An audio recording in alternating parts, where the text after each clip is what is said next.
할렐루야. 우리가 이제 돌아오는 토요일 날 제2회 생명 살리기 사랑의 장터가 진행이 될 것입니다. 광진구 내에 있는 난치병 환우들의 생명 살리는 일을 도와보자라고 하는 마음으로 그 하나로 작년에 시작을 했는데, 여러분, 과연 하나님께서 우리의 수고를 기뻐하셨습니다. 할렐루야. 자, 그 증거를 제가 드리겠습니다. 첫 번째, 하나님께서 우리 모두를 많이 기쁘게 해주셨습니다. 여러분, 사람이 언제 가장 기쁜 줄 아십니까? 하나님이 기뻐하시는 일을 할 때 가장 기쁩니다.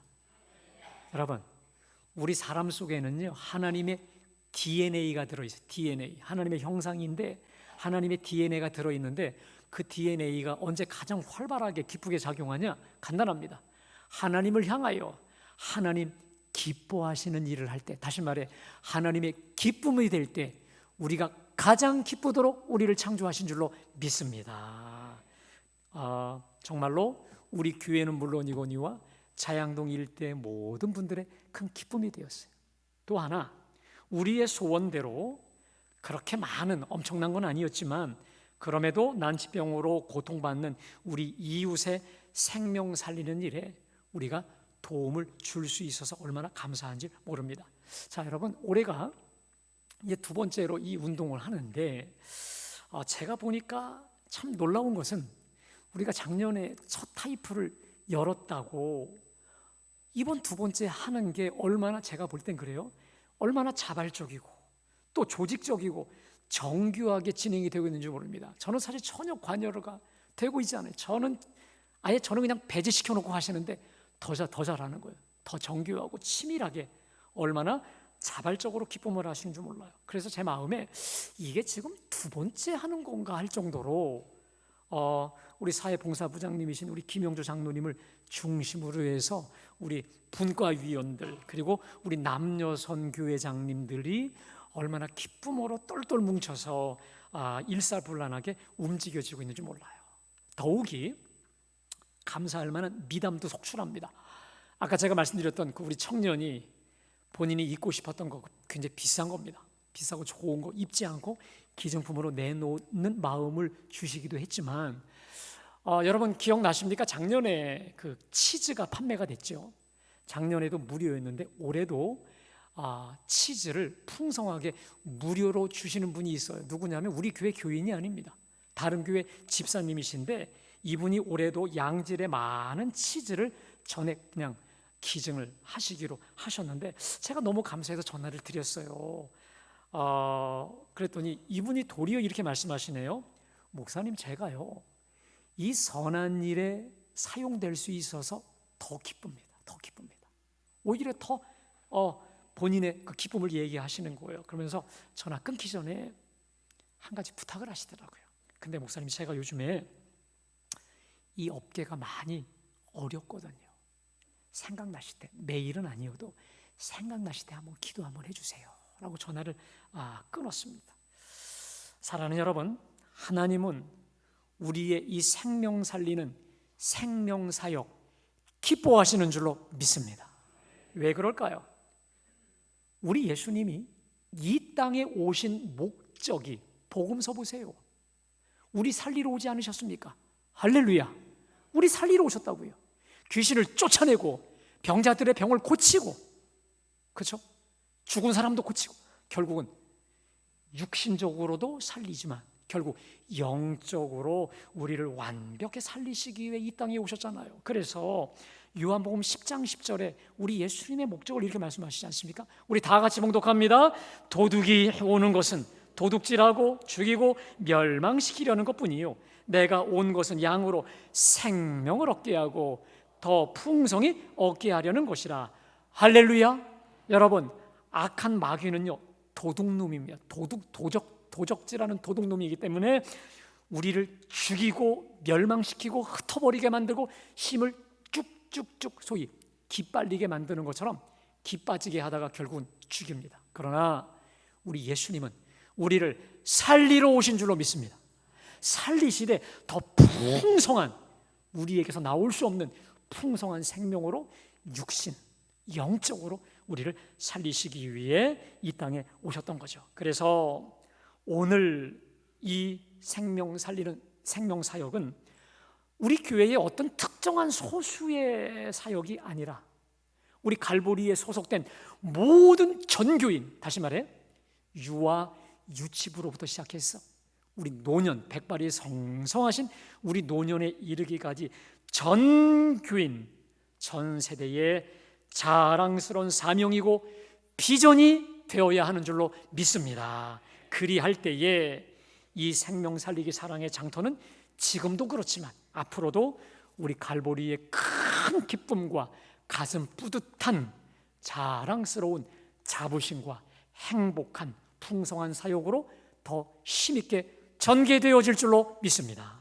자, 그렇다면 이제 며칠 뒤 거룩한 사역을 감당하시기 바로 전에 우리가 어떠한 마음으로 이 생명 살리기 생명 사역을 감당해야 될 것인가, 오늘 우리 주님이 가르쳐 주셨습니다. 여러분, 오늘 주시는 이 말씀은요, 선한 사마리아인의 비유죠. 여러분, 이건요 오히려 믿지 않는 사람들이 더 잘 알아요. 그래서 좋은 일 많이 해 사마리아인, 선한 사마리아인 같다, 이렇게도 말하거든요. 자, 그런데 여러분, 우리가 이 선한 사마리아인의 비유를 제대로 알려면 이 비유가 선포된 그 틀, 맥락을 알아야 됩니다. 우리 예수님께서 그냥 이 비유를 다잡고자 하신 말씀이 아니고 이 비유가 이 둘러싸여져 있는 껍질이 있습니다. 자, 그게 바로 뭐냐면 예수님과 율법 교사 사이에 문답 형식으로 진행된 이 대화 가운데 끼워져 있었거든요. 어느 날 율법 교사가 예수님께 와서 시험하여 묻습니다. 선생님, 내가 무엇을 하여야 영생을 얻으리까? 그래서 예수님이 되물으시죠. 율법에 무엇이라고 기록되었느냐? 네가 어떻게 읽느냐? 자, 이때 이 율법사가 아주 완벽한 대답을 해요. 자, 우리 27절 말씀 함께 큰 목소리로 봉독합니다. 대답하여 이르되 내 마음을 다하며 목숨을 다하며 힘을 다하며 뜻을 다하여 주 너의 하나님을 사랑하고 또한 내 이웃을 내 자신같이 사랑하라 하였나이다. 아멘. 100점 만점에 100점 대답입니다. 여러분, 우리 신구약 성경의 핵심은요 단 두 가지로 요약이 됩니다. 따라합시다. 하나님 사랑, 이웃 사랑. 이것을 사랑의 이중 계명이라고 하는데, 특별히 내가 할 수 있는 최선을 다해 하나님을 사랑하고 내 이웃을 내 몸처럼, 자신처럼 사랑하는 것, 이게 바로 우리 주님이 가장 기뻐하시는 일이고 계명인데, 모든 것의 요약인데 예수님이 들으시고 기뻐하십니다. 그러면서 뭐라고 말씀하시냐면 내 대답이 옳도다, 이를 행하라, 그러면 살리라. 맞다, 100점. 근데 더 중요한 거, 이를 행하라, 그리하면 살리라. 여러분, 무슨 말씀입니까? 성경의 정확한 핵심을 아는 거 중요한데 더 중요한 게 있다. 말씀대로 순종하는 것이라는 거야. 할렐루야. 아는 데서 그치지 말고 말씀대로 그대로 따라 순종할 때 내가 살고 내가 형통하고 내 삶이 복되게 변화되리라. 할렐루야. 사랑하는 여러분, 제가 여러분에게 묻고 싶습니다. 우리가 예배에 와서 왜 말씀을 듣고 은혜를 받습니까? 일단 은혜를 받는 게 중요하죠. 근데요, 너무도 안타까운 게 있습니다. 은혜 받고 교회 밖에 나가니까 다 잊어버려요. 우리가 말씀을 듣고 은혜 받는 그 목적이 있습니다. 말씀을 내 가슴에 새기고 말씀대로 내가 살아 순종할 때, 여러분, 이를 행하라, 그리하면 살리라. 아멘. 우리가 정말 육신과 영혼이 사는 결정적인 방법은 말씀대로 순종하는 거예요. 순종하는 거예요. 말씀대로 내가 한번 살아보는 것이고요, 몸부림쳐보는 것이고 실험해보는 거예요. 거룩한 실험을 감행할 때 진짜 그러네, 진짜 그러네. 여러분, 제가 저번에 말씀드렸나요? D.L. 무디 목사님의 성경을 보면 구절마다 TF 써있다는, 이게 뭔가? 영어에 누가 물어봤어요. 이게 무슨 표시입니까? T, try, P, 프룹, 내가 시도해 봤더니 정말 그대로 입증이 되더라 이 말이에요. 여러분, 말씀은 들음으로 끝나는 게 아닙니다. 듣고 말씀대로 내가 살아, 순종, 실천할 때 여러분, 그 말씀이 여러분의 말씀이 되는 줄로 믿습니다. 그 사람을 향해 우리 주님이 내 집을 모래가 아니라 반석 위에 지은 견고한 사람이라고 우리 주님 말씀하셨는데, 여러분, 견고한 믿음의 사람이 되어야 되지 않겠습니까? 할렐루야. 그래서 우리가 말씀드릴 땐 아멘도 크게 하시고 할렐루야, 큰 은혜 받고, 그 은혜 받고 여러분, 우리가 말씀을 우리 삶 속에 계속 뿌리고 살아보는 거예요. 이를 행하라, 그리하면 살리라. 우리 주님이 더 완벽한 대답을 해주셨거든요. 근데 이 사람이 29절에 이렇게 질문을 합니다. 한번 띄워주세요. 제가 봉독해요. 그 사람이 자기를 옳게 보이려고 예수께 여짜오되 그러면 내 이웃이 누구니까? 그냥 아멘 하고 말씀대로 살면 되는데 거기서 만족하지 않아요. 자, 자기를 옳게 보이려고 자랑하는 마음을 가지고 예수님께 물어요. 그러면 내 이웃이 누굽니까? 내 이웃을 내 자신처럼 사랑하라 했는데 그 이웃이 누구냐라는 거예요. 자, 여기서 이 옳게 보인다는 말은 자랑이 섞였다고 했죠. 이런 겁니다.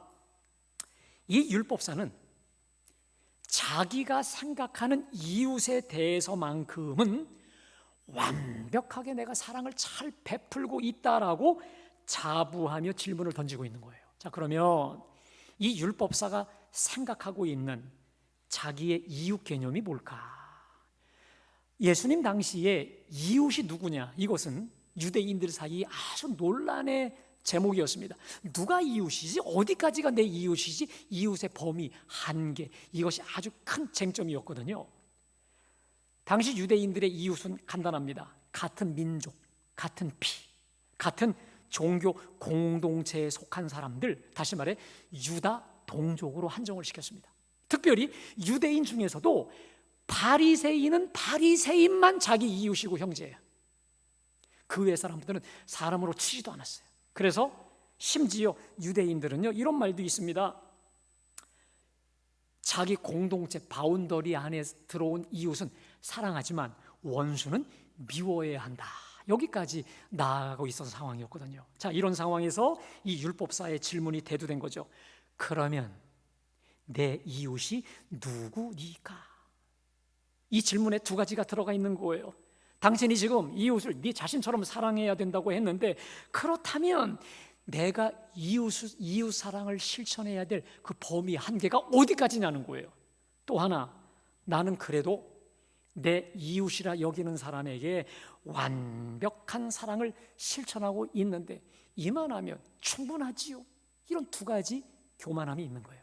자, 이것에 대해 우리 예수님께서 오늘 선한 사마리아의 비유를 통해 두 가지를 알려주십니다. 띄워주세요. 첫 번째, 읽어볼까요? 시작. 누가 나의 이웃이냐? 두 번째, 진정한 이웃 사랑이란 구체적으로 어떤 것이냐? 우리 주님이 누가 너의 이웃이냐? 네 자신처럼 사랑할, 자비를 베풀 그 이웃이 누구냐? 그럼 어떻게? 이 두 가지를 말씀하고 있는 거거든요. 그래서 이 비유를 주님이 이때 말씀하십니다. 여러분, 이 비유는 우리가 잘 알듯이 어떤 사람이 예루살렘에서 여리고로 내려가다가 강도를 만나요. 근데 강도를 만나 거반 죽다시피 옷 다 찢기고 마저 죽다시피 해서 그냥 버려두고 갔어요. 근데 이 사람은 특별한 신분에 언급이 없는 것 같아 보이니 유대인임에 틀림없습니다. 아마도 예루살렘에서 여리고로 내려오는 길이니까 예배 드리고 오다가 도적을 만나지 않았나 싶어요. 자, 이때 강도 만난 사람에게 세 사람이 지나가죠. 제일 먼저 제사장이 그 길을 지나가다가 우연히 마주치죠. 제사장이 그 길로 내려갔다. 뭡니까? 예배를 인도하고 내려온 거예요.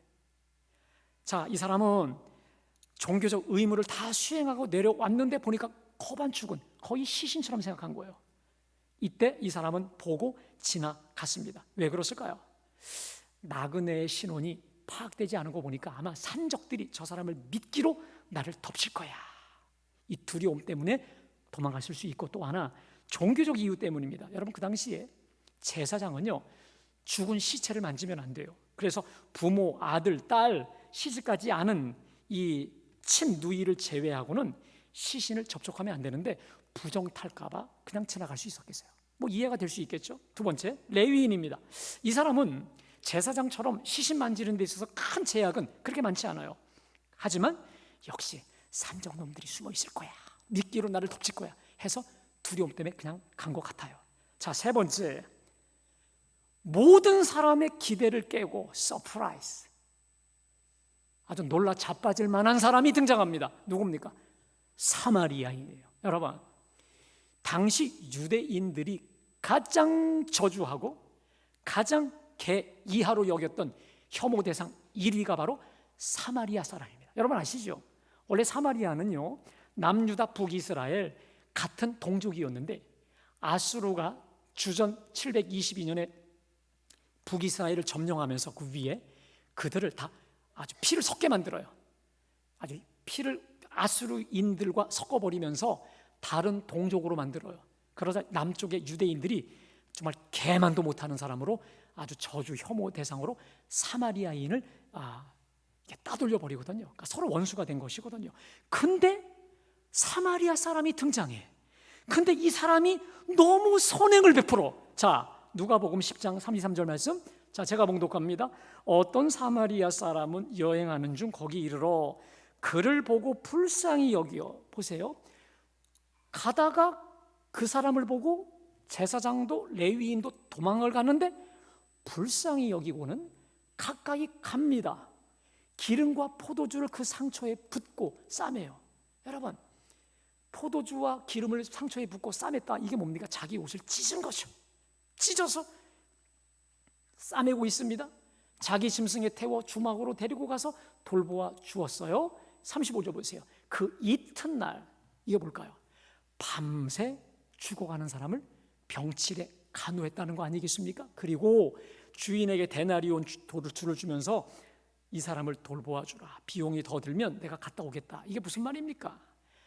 아주 바쁜 사람이에요. 아주 바쁜 비즈니스맨일 수 있어요. 그런데 그 모든 걸 다 버려두고 오직 아무것도 모르는, 특별히 서로 원수인 유대인 간호를 위해 온전히 하루를 거룩하게 낭비를 해버린 거죠. 완전한 헌신, 봉사, 완벽한 자비를 베푼 것이죠. 자, 여러분, 이게 오늘 사마리아인의 비유가 담긴 단데, 그러면 예수님이 왜 이 비유를 저 율법사에게 하고 있는 것일까요? 아까 제가 말씀드렸죠. 저 율법사의 질문에 대해서 우리 주님이 누가 내 이웃이냐, 진정한 이웃 사랑이 무엇이냐, 이걸 가르쳐 주시기 위한 것이었는데, 자, 그러면 아까 율법사의 질문이 뭐였죠? 그러면 내 이웃이 누구니까? 예. 이 사람이 알고 있었던 이웃은 자기 바운더리 안에 있는 사람으로 국한된 이웃이었는데, 자, 이 비유를 곧장 마치고 나서 예수님께서 던지신 질문이 있어요. 자, 우리 36절 말씀 함께 다 같이 봉독합니다. 시작.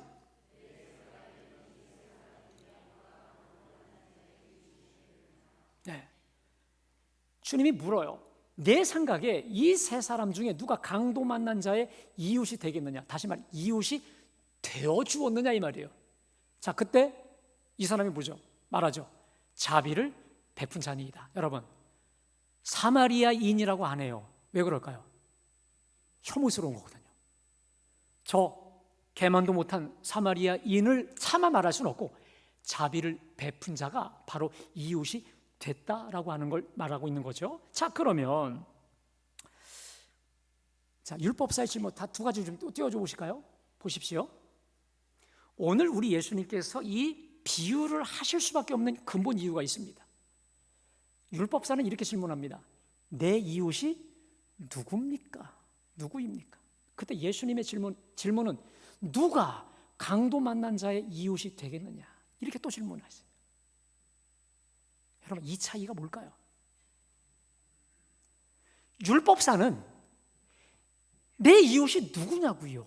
어디서 어디까지 그 한계, 지금도 계속 논쟁 중인 그의 질문은 다분히 이론적이고 관념적이고 추상적으로 끝날 뿐입니다. 우리 예수님의 질문이 뭔지 아세요? 내 이웃이 누구냐? 혹은 안 이웃이냐? 어디까지냐? 이게 뭐가 중요해? 누가 강도 만난 자에 따라합시다. 이웃이 되겠느냐? 할렐루야. 이웃이 누구냐는 것보다 중요한 게 뭐죠? 이웃이 되느냐가 더 중요한 말이에요. 이론적이고 관념적인 게 중요한 게 아니라 실제적으로 이웃이 되는 게 중요하지. 다시 말해, 너의 도움이 필요한 사람에게 이웃이 되어주는 거, 자비를 베풀어 주는 거, 사랑을 베풀어 주는 이웃이 되는 게 중요하지. 누가 이웃인지, 어디까지 이웃인지 그따위 이론적이고 관념적인 게 뭔 소용이 있냐 이 말이에요. 여러분 생각해 보세요. 사실 아까 제가 말씀드렸죠. 강도 만난 자는요, 무슨 어느 나라 사람이라고요? 유대인이요, 유대인. 강도 만난 사람은 유대인입니다. 자, 그럼 보세요. 제사장하고 율법사 혹은 레위인은 어느 나라 사람입니까? 같은 유대인이에요. 쉽게 말해서 유대인들 서로 같은 유대인이기 때문에 맞아요. 같은 이웃이에요. 그런데 문제는 같은 이웃이면서도 제사장과 레위인은 그냥 보고 피해봤습니다. 죽을 뻔한 거죠. 자, 그런데 이웃은 아니었죠. 누가? 사마리아 사람이 이웃이 아니었죠. 원수였죠. 근데 그가 이웃이 되어 자비를 베푸는 순간 거반 죽어가는 사람이 살아나지 않았습니까? 그러니까 중요한 게 내가 저 사람의 이웃이다, 이게 중요한 게 아니라, 따라합시다, 이웃이 된다, 이게 제일 중요한 것이죠. 그러면서 우리 주님이 결론이 간단합니다. 따라합시다. 가서 너희도 이와 같이 하라. 이와 같이 하라. 이웃이 되라는 거예요. 근데 이웃이 되는 방법은 뭐죠? 자비를 베푸는 행위죠. 자, 더 나아가서 우리 주님은 여기서 이웃의 개념도 고쳐주고 있습니다. 이 사람 저 사람 이웃이고 아니고 이렇게 네가 규정해 놓은 기준이 이웃이 아니라 오늘 주님이 하고 싶은 말씀이 이겁니다. 이웃이란 너의 도움을 필요로 하는 모든 사람이 이웃이라는 거죠. 할렐루야. 이 사람은 돕고 저 사람은, 이게 아니라 나의 도움을, 나의 사랑을, 나의 자비를 필요로 하는 모든 사람이 나의 이웃이라고 하는 걸 말씀해 주신 줄로 믿습니다. 여러분, 우리 갈보리 교회가요, 주소적으로 보면 광진구 자양동에 있습니다. 더 쉽게 말할까요? 광진구 자양동 시민들의 이웃이죠. 근데요, 우리 교회가 자양동 이 광진구의 위치에 있는 이웃이라는 것도 중요하죠. 이곳에 세우셨으니까 더 중요한 게 있습니다. 자양동에 필요하고 도움이 되는 이웃이 되는 것은 더 중요한 줄로 믿습니다. 제가 제 개인적인 이야기 하나 드릴게요. 제가 첫 목회지를 나갔는데 나가보니까 교회가 동네 분들하고 교류가 없이 있는 걸 제가 보았습니다. 자, 그런데 동네 분들하고의 만남이나 교류가 없이 그대로 있으니까 세상에 이런 흉물이 없더라고요. 구멍가게는 사람들이 뭐 먹으러도 사가고 이거 하는데, 산신을 믿고 우상을 섬기는 사람들은 또 교회 가면 또 산신이 노한다고 하기 때문에 절대 교회 근처도 얼씬도 하지 않아요. 그러니까 동네하고 떨어지고 유리된 교회는요, 정말 구멍가게만도 못하다라는 생각을 내가 하게 됐어요. 그래서 어떻게 하면 저분들과 내가 교류하고 필요한 교회가 될 수 있을까 기도하는 중에 하나님이 봉고차를 하나 사게 하셨고, 그래서 2시간을 지나면 거기 덕구온천이라는 데가 있습니다. 그래서 그 노인분들을 모시고 한 달에 한 번씩 열심히 모셔 때도 밀어드리고 식사도 제대로 배드리고 하면서 1년 이상을 지속했습니다. 자, 그랬더니요, 어떤 마음을 주셨냐면 이제 비로소 교회가 동네를 섬기는 이웃이 되는구나, 이걸 깨달았어요. 그리고 나서 수에 겪고 나서 영혼 구령의 열정을 주셔서 온 동네를 다니며 복음을 전하면서 정말 저들의 필요를 채우는 이웃이 되는구나라는 것을 알게 되었습니다. 사랑하는 여러분, 우리가 이번에 추진하는 제2의 사랑의 장터는요, 어떤 행사라기보다도 오늘 본문에 강도 만난 자와 같이 난치병으로 고통당하고 있는 우리 광진구에 사는 난치병 환우들의 좋은 이웃이 되어보자. 할렐루야. 이웃이 되어보자. 우리는 이 행사를 추진하면서 어떤 것도 계산 또 사심을 가지고 추진하는 것 없이 그저 주님 주신 말씀에 순종하는 마음으로 생명 살리기 장터를 추진하고 있습니다. 이 말씀에 순종하는 겁니다. 한번 다 가서 띄워주실까요? 다 같이 시작. 가서 너도 이와 같이 하라. 가서 너도 이와 같이 하라. 지난주에 제 설교 제목이 가서 제자 삼으라였는데 오늘도 주님이 일단 가라는 거야. 너도 이와 같이 하라라고 말씀하시는 거죠. 할렐루야. 여러분,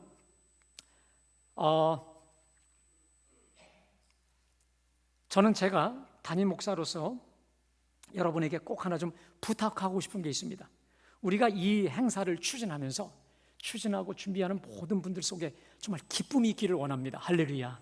남들에게도 기쁨을 주고 남들도 돕는 일이지만 먼저 우리 안에 기쁨이, 우리 안에 또 감사가 있기를 원해서 우리의 축제 그리고 우리 지역의 축제가 될 수 있기를 간절히 소망합니다. 그래서 힘들어도 웃고 기쁨으로 힘있게 우리가 감사함으로 감당해 나아갈 때 이 일을 주님이 기뻐하시기에 우리에게 큰 기쁨과 감사로 채워 부어 주실 줄로 믿습니다. 여러분, 특별히 주님이 따라할까요? 가서 너도 이와 같이 하라. 사마리아 사람처럼 하라고 하는 것인데, 자, 그러면 사마리아 사람이 품었던 마음이 있습니다. 자, 우리 누가복음 10장 33절부터 44절 우리 다 같이 봉독합니다. 시작. 어떤 사람은 여행하는 중 거기 이르러 그를 보고 불쌍히 여겨 가까이 가서 기름과 포도주를 그 상처에 붓고 싸매고 자기 짐승에 태워 주막으로 데리고 가서 돌보아 주니라. 여러분, 34절은 35절까지 그가 자비를 베푼 이웃에게 정말 이웃이 된 구체적인 사랑의 행위인데, 그가요 마음에 품었었던 마음이 있습니다. 33절 보세요. 거기 이르러 그를 보고 따라합시다. 불쌍히 여겨. 이 사람은 불쌍히 여기는 마음을 가지고 이 선행, 자비, 사랑을 베풀었다라고 하는 것입니다. 여러분, 특별히 이 불쌍히 여긴다는 이 헬러어가 스프랑크니조마이라 합니다. 이게 창자가 끊어진다, 애가 끓는다라고 하는 뜻이거든요. 영어 성경에 compassion, 함께 아파한다라고 하는 것입니다. 무슨 말이냐? 환우의 마음을 내 마음으로, 환우들의 아픔과 고통을 내 아픔으로 함께 느껴가면서 우리가 한번 하자는 거예요. 여러분, 그래서 기억나세요? 몇 년 전에 루게릭 환자들을 위해서 여러분 그 얼음 뒤집어 쓰는 거 아세요? 예전에 몇 년 전에 그들의 마음에 한번 우리가 고통에 동참하자 해서 여러분 제가 부목사 때 얼음 뒤집어 쓴 적이 있었습니다. 한여름인데도 엄청나게 어는 줄 알았거든요. 한번 그분들의 고통에 동참해보자라는 마음으로 했었던 것인데, 여하튼 이 불쌍히 여긴다 이 말은요 누구의 마음이냐면 예수님의 마음이지. 우리 예수님께서 공생의 기간에 병자를 고치시기 전에 언제나 그를 보고 불쌍히 여겨, 그를 보고 민망히 여겨, 그리고 그 뒤에 모든 치료를 베풀어 주셨던 것처럼 오늘 사마리아 이 사람은 예수님의 그 마음과 심정을 가지고 모든 자비를 베풀어 진정한 이웃이 되었다라고 하는 것이거든요. 그러면서 우리 주님이 가서 너도 이와 같이 하라, 그 마음 가지고 자비 베풀어 보라는 거예요. 여러분, 근데 이 마음은요 우리가 짜낸다고 결심한다고 되지 않습니다. 하늘 아버지께서 주실 때 가능한 줄로 믿습니다. 하나님이 위로부터 부어 주실 때 우리 속에 정말 저의 아픔이 나의 아픔으로, 저의 고통이 나의 고통으로 느껴오는 진정한 예수님의 그 마음을 받게 되는 거거든요. 바라기는 이 귀하고 거룩한 생명 살리는 주님 기뻐하시는 이 사역에 우리가 기쁨으로, 감사함으로, 우리를 사용해 주시는 것에 감사하면서 특별히 하나님, 오늘 이 사람에게 주셨던 우리 예수님의 그 마음, 불쌍히 여기는 마음 주셔서 그 마음 가지고 기쁨으로, 긍휼의 마음으로 자비를 베풀고 섬길 수 있는 복된 시간들 되게 하여 주시옵소서. 여러분들이 이 마음을 위해서 우리가 기도하고 간구하며 나아가는 우리 모두가 될 때 주님께서 장토의 준비로부터 끝나는 그 이후로도 말할 수 없는 기쁨, 은혜 베풀어 주실 줄로 믿습니다. 특별히 주님 말씀하셨잖아요. 이 일을 행하라 그리하면 살리라 말씀하신 대로 오늘 주의 말씀에 순종하여 생명 살리는 이 거룩한 사역에 동참하는 우리를 하나님께서 살리사 육신도 영혼도 더 강건함으로 깨어있게 하시고 풍성케 하여 주실 줄로 믿습니다. 오늘